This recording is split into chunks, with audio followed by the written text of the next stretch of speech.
आज की इस वीडियो में हम जानेंगे जो चंद्रयान 3 लॉन्च हुआ है रॉकेट वो किस सिद्धांत पर कार्य करता है और आकाश में किस प्रकार से जाता है। तो आज की इस वीडियो में देख लीजिए।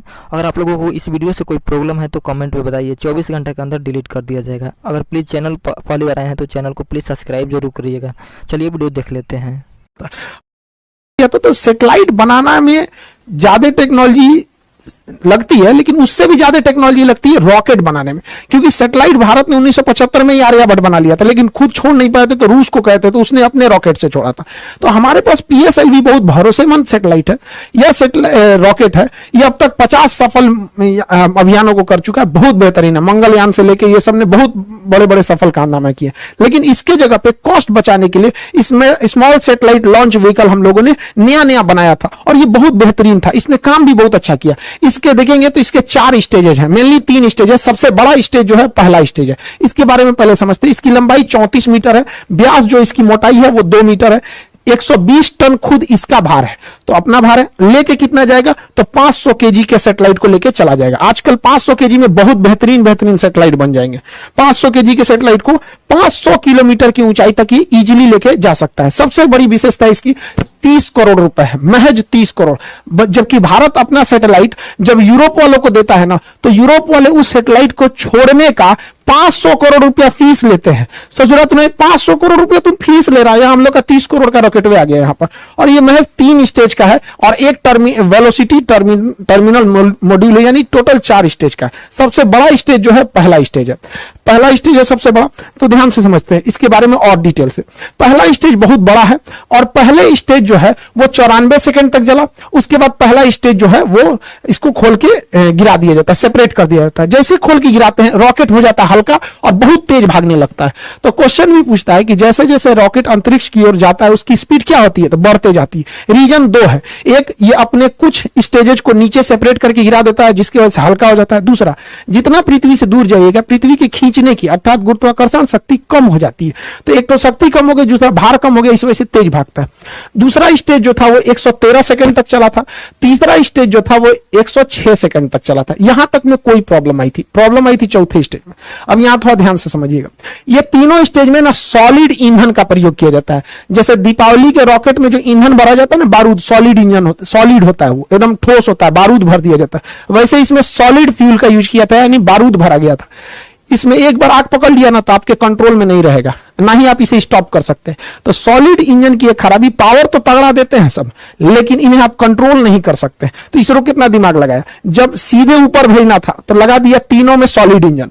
और ये सॉलिड इंजन जो होता है इसमें जो सॉलिड फ्यूल यूज किया जाता है HTPB, ये फुल फॉर्म एग्जाम में पूछता है, HTPB, हाइड्रोक्सिल टर्मिनेटेड पॉलीब्यूटेराइन। ये इसमें यूज होता है HTPB ईंधन के रूप में। इसे कंट्रोल नहीं किया जा सकता। तो ये तो अब लास्ट स्टेज एकदम छोटा सा था, उसे महज 20 सेकंड के लिए बनाया गया था चौथे स्टेज को। उसका नाम होता है velocity trimming module, VTM, velocity trimming module. यहीं से गड़बड़ चालू हो गया। इस ससुरा को चलना था चौथा स्टेज को 20 सेकंड के लिए, चला 21 सेकंड के लिए। 1 सेकंड के लिए चला तो क्या हो गया कि ये सर्कुलर की जगह इलिप्टिकल पाथ पर चला गया। जाना चाहिए था गोल, चल गया अंडाकार में, क्योंकि इसका काम होता है स्पीड को बढ़ा घटा के पाथ को मेंटेन करना, जिस वजह से इसका डाटा लॉस हो गया और ये प्रशांत महासागर की ओर गिर जाएगा। यहां पर ये इलिप्टिकल नहीं हो पाया था। यहां पे लास्ट स्टेज में देखिए, जो वेलोसिटी ट्रिमिंग मॉड्यूल होता है वो इन सैटेलाइटों को लॉन्च करने के टाइम उनका एंगल डिसाइड करता है, किसको कितने एंगल पे छोड़ना है, मल्टीपल सैटेलाइट्स को कितने एंगल पे किसको कितना घुमाना है। यहीं पर डाटा लॉस हो गया। ये सारा चीज अपने समय से सही से चल रहा था, यहां पे क्या हो गया, डाटा लॉस हो गया। 20 सेकंड की जगह पे 1 ही सेकंड फायर हुआ। इसका मतलब पूरा रॉकेट सही है, कोई दिक्कत नहीं है, बस ये ट्रिमिंग मॉड्यूल में दिक्कत है, एंगल गड़बड़ा दिया था। देखिए एक चीज ध्यान से समझिएगा, जो सैटेलाइट उपग्रह जो होते हैं पृथ्वी के करीब घूमते हैं उन्हें सर्कुलर पाथ पर घूमना पड़ता है, और जो दूर घूमते हैं उन्हें इलिप्टिकल पाथ पर घूमना पड़ता है। तो गलती से इसे जाना चाहिए था सर्कुलर पे, चल गया इलिप्टिकल पे, जिस वजह से ये क्या हो गया, गड़बड़ हो गया अपने ट्रिमिंग फेज में। इसलिए देखेंगे लास्ट फेज में बस ये 20 सेकंड के लिए यही बच गया था, जिस वजह से ये फेल कर गया था। हालांकि लेकिन कोई बात नहीं, हम लोग अगली बार फिर तैयार करेंगे। पहला लॉन्च जो था वो तो PSLV का भी फेल हो गया था, पहला लॉन्च GSLV का भी फेल हो गया था। सचिन तेंदुलकर भी अपने पहले मैच में कहा कोई अच्छा परफॉर्म कर पाए थे, लेकिन ऐसा तो नहीं है कि आगे नहीं किए थे, बेहतरीन काम किया था इस सैटेलाइट ने, बट लास्ट में थोड़ी सी सेंसर खराबी की वजह से यह गड़बड़ हो गया था ट्रिमिंग के समय में। हालांकि इस रॉकेट ने बहुत ही बेहतरीन ढंग से कार्बन लाइन को पार कर गया था। कार्बन लाइन क्या होता है, ध्यान से समझिएगा। पृथ्वी से वह ऊंचाई जिसे आप अंतरिक्ष मानते हैं, उस ऊंचाई को ही हम कार्बन लाइन कहते हैं। कार्बन लाइन के नीचे अंतरिक्ष, कार्बन लाइन के नीचे वायुमंडल यानी पृथ्वी, और इसके ऊपर अंतरिक्ष हो जाता है। इसे वैज्ञानिक कार्बन ने दिया था, उन्होंने कहा था कि यह 100 किलोमीटर है, लेकिन अभी इसे अप्रोक्स 80 से 83 किलोमीटर माना जाता है। कुछ देश इसे 80 मानते हैं, कुछ देश इसे 83 किलोमीटर मानते हैं। उसके ऊपर अंतरिक्ष चालू हो जाता है, यानी एक कार्बन लाइन हो जाता है। 1967 में एक समझौता हुआ था जिसके तहत कहा गया था कि कार्बन लाइन से ऊपर का एरिया किसी देश का नहीं है, उसमें कोई भी जहाज, कोई भी सैटेलाइट जा सकता है।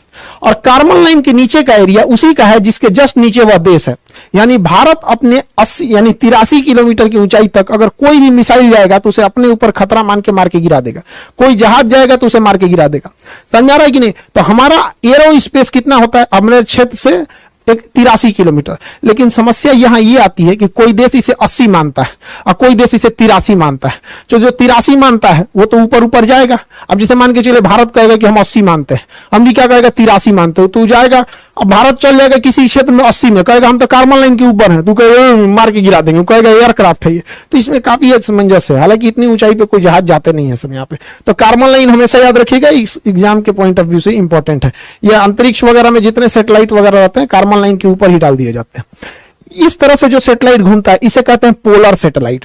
ऊपर नीचे जो घूमता है ये पोलर सैटेलाइट। ये पोलर इसलिए कहते हैं कि ध्रुवीय सैटेलाइट, क्योंकि पृथ्वी के ऊपर और नीचे दो पोल है, north pole and south pole. तो पोल का चक्कर लगाने वाले सैटेलाइट को हम पोलर सैटेलाइट कहते हैं। हिंदी में कहते हैं ध्रुवीय सैटेलाइट। इसमें खर्चा कम आता है, ये सर्कुलर पाथ पे घूमते हैं और पूरी पृथ्वी का चक्कर लगा लेते हैं, निगरानी कर लेते हैं। कैसे?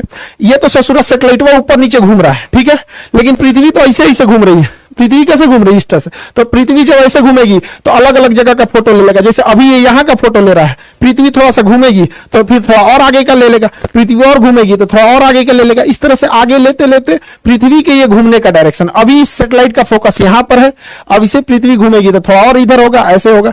तो पोलर सैटेलाइट काफी सस्ते आते हैं और छोटे होते हैं, जबकि जियोसिंक्रोनस सैटेलाइट होते हैं उस ससुरे इलिप्टिकल पाथ पे घूमते हैं और ये 36,000 किलोमीटर की ऊंचाई पर होते हैं। इनको छोड़ना बड़ा कठिन काम होता है।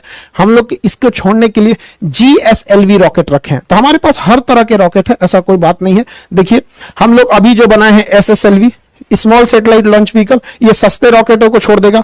PSLV थोड़ा और तगड़ा भेजेगा।